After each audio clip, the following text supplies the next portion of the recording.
नुकतेच सोलापूर महानगरपालिकेचे निवडणुका झाल्या। निरनिराळ्या पक्षातून उमेदवार निवडले गेले, महिला पण पुरुष पण।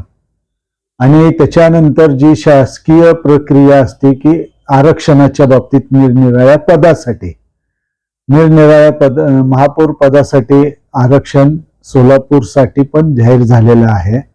तर या वेळेस सोलापूर महानगरपालिकेचा महापौर हा सर्वसाधारण गटातून निवडला जावा अशा पद्धतीची ही प्रक्रिया आहे। तर मला वाटतं की ज्या वेळेस सोलापूर महानगरपालिकेची स्थापना झाली त्याच्यानंतर बऱ्याच कालावधीनंतर भगवानराव चव्हाण हे महापौर पहिले मराठा समाजातील महापौर झाले। त्याच्यानंतर बऱ्याच काळानंतर अनेक समाजाच्या लोकांना हे महापौर पद अनेकदा दिलं गेलं। मी कुठल्या समाजाचं नाव घेत नाहीत, नाव घेतलं तर ते वेगळं होईल म्हणून नाव न घेता एखाद्या समाजालाच अनेक वेळेला महापौर पद दिलेलं आहे। त्याच्यानंतर मराठा समाजाला 1993-94च्या दरम्यान मनोहर सपाटे यांना महापौर पद दिलं गेलं। त्यानंतर आज तागायत मराठा समाजाचा महापौर झालेला नाही। आज भाजपची महापालिकेत निर्विवाद सत्ता आलेली आहे।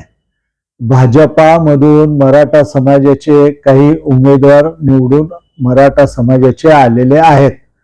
तर या वेळेस सर्वसाधारण गटाला महापौर पद असताना इतर समाजाचा विचार न करता, कारण पूर्वी अनेकदा इतर समाजांना महापौर पद दिले गेलेलं आहे, त्यामुळं माझं असं म्हणणं आहे की यावेळेस मराठा समाजाच्या उमेदवारास महापौर पद देण्यात यावं।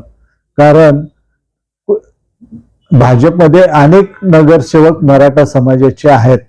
पार्टीचा विषय आहे की कुणाला महापौर पद करायचं, तर मी कुठल्या व्यक्तिगत कुणाचं नाव सुचवणार नाही, पण मराठा समाजाला हा लाभ मिळावा असं मला वाटतं। लोकदर्शन मराठी चॅनलला सबस्क्राईब करा, बेल बटनला क्लिक करा व लाईक करायला विसरू नका।